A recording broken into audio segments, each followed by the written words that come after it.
It's been a full year of amazing web-swinging adventures for Peter Parker and his family, but will holiday stress be the thing that ultimately blows it all up? Well, let's hop into the pages of Ultimate Spider-Man issue number 12 and find out together, shall we? So then, as we join the book, it's Christmas time in New York again. Hey, how about that? It's Christmas time here as well as I record this. All the regular guests are starting to file in for the Parker family's famous yearly party. Some faces, of course, we're very familiar with, like Ben and Jonah, and some faces are surprise additions. Richard, Peter's son, blows my mind right away by saying the Brocks couldn't make it this year, which already has my mind going crazy with possibilities. Oh my god, did Eddie marry Betty in this world? Are him and Peter actually friends? This line might also have been a bit of foreshadowing for something we're going to talk about later, but I digress. The real meat and potatoes of this issue actually involves the dysfunction of the Watson family. Yeah, I know, MJ has a family. One that basically never gets any play in the main 616 universe, so it's nice to see Hickman play with them here. Obviously, there's Aunt Anna, who everyone knows, aka the nice one of the family, but there's also some more serious deep cuts. There's Gail, MJ's older sister, who has apparently been outs with her sister for a very long time after making some very rude comments early on into MJ and Peter's relationship. There's also their mother, the even more rarely seen Madeline Watson, who, as we discover, is actually a multi-time divorcee and widower,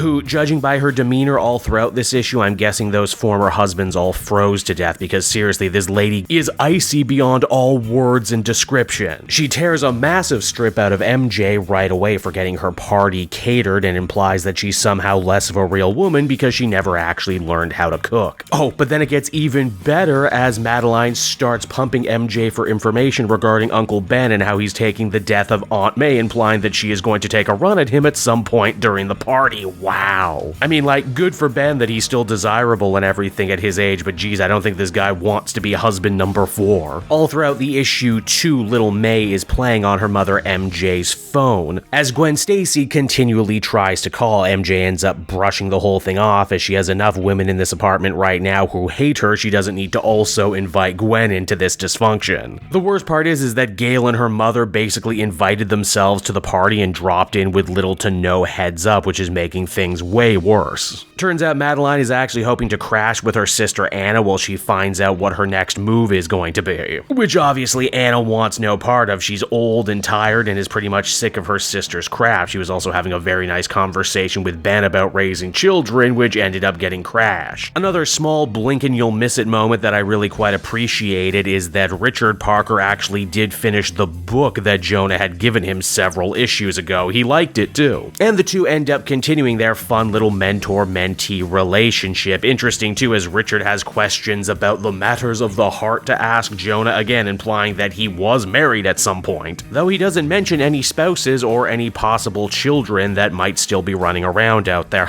Eventually, all the awkwardness ends up coming to a major head when we realize that Gail only came to the Parkers' Christmas party this year because she's in the middle of a nasty divorce from her husband Douglas, who has not only been cheating on her for years, but all their mutual friends knew and didn't tell her. Geez, I wonder if it has anything to do with her sunny disposition. Anyway, her life is falling apart and she hoped if she could compare her life to that of MJ's, she would feel better. After all, Gail always thought Peter was a loser and that their children were anchors holding MJ down from achieving her true greatness, yet she shows up here this Christmas and everything is going great. Peter seems like a different person. The kids are wonderful and MJ has a more exciting job than ever. So yeah, needless to say, Gail feels even worse than she did before. Thankfully, MJ is the bigger person in this situation and ends up accepting her sister's apology. You know, assuming she doesn't do it again or anything. And yeah, it's around that point right there the story starts winding down. Jonah and Ben share a beer. JJ gets all sorts of mixed signals thinking that Madeline has actually been into him this whole time and that he's going to actually try and make a run at her. And it looks like the whole story is about to end with everyone reflecting on what a great year they've had, filled with amazing change and self-improvement. Only here's the thing though, the comic doesn't actually end there. It's a fake out. You see, MJ is ultimately forced to take Gwen's call because she just won't stop, and there's a good reason for that. You see, Gwen is at her lake house. She was waiting for Harry to show up so they could both have Christmas together, only it's been 6 days and he never has. The Green Goblin was supposed to go on a mission with Spider-Man, and Gwen wants to know if Peter has seen her husband, and it's right around here you'll probably come to the realization, like I did, that Peter hasn't actually said anything all story long. I simply assumed he was being quietly supportive of his wife during such a tough time with her family, only oh no, that was never Peter at all. That was the Spider-Man AI running around. It can take gloopy human form now, and it wishes MJ a very black Christmas before we end up smash cutting over to Craven's torture basement, where we see that Peter and Harry are actually his prisoners. And so that was Ultimate Spider-Man issue number 12, and oh my god, what a ride this issue took me on. And what an amazing way to cap off a year's worth of brand new Ultimate Spider-Man stories. I love that you think you're in one story. A warm, colorful, if slightly dysfunctional family tale told at Christmas time, only to realize at the very end that you've actually been in an Invasion of the Body Snatchers horror story this whole time. Seriously, that last 2-page reveal might be the most shocked I've actually been reading a comic in, well, all year, honestly. You know, the word cinema gets thrown around a lot online, and I don't even know if it's the perfect word to describe comic books, but man, that last reveal to me was pure uncut cinema. And even if it wasn't for the whole, you know, Ultimate Venom stuff, I still would have really liked this story. Everything going on with Mary Jane and her family felt very raw, very real, very relatable, and proof positive of what a great and ultimately very versatile writer Jonathan Hickman is. He doesn't need a bunch of appendices and several layers of science fiction. He can just tell a really good family soap opera if he wants. But then you throw in the big ending, which has been so wonderfully paid off with all the little bricks that have built up over this year's worth of story, and just, it's magical, it's masterful, and also, it does a great job getting you really excited and hyped up for issue 13 on what the next year of stories could possibly tell. Overall, I would give this one a perfect 10 out of 10. Stories like this that make me feel and elicit such a response, these are why I read comics, these are why I make videos like this, and I think it is a real diamond in the golden crown that is the new Ultimate Marvel Universe.